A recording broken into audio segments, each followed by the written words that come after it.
আসসালামু আলাইকুম ভিউয়ার্স, কেমন আছেন সবাই?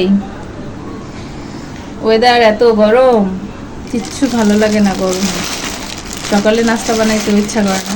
দেখেন আজকে নাস্তা, চায়ের দোকান থেকে পাউরুটি কিনে আনা হয়েছে, আর হচ্ছে চা, বাসায় বানানো চা।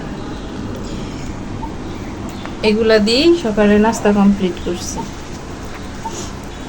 ও আরেকটা জিনিস আছে, সবাই তো আর এগুলা খায় না। যারা চা আর পাউরুটি খায় না তাদের জন্য আছে পরোটা, ডাল। এই যে ডাল, পরোটা, এগুলা দিয়ে সব সংক্ষেপে নাস্তা শেষ করা হয়েছে। আমার মতো ফাঁকিবাজ কে কে আছেন কমেন্ট করে জানাবেন।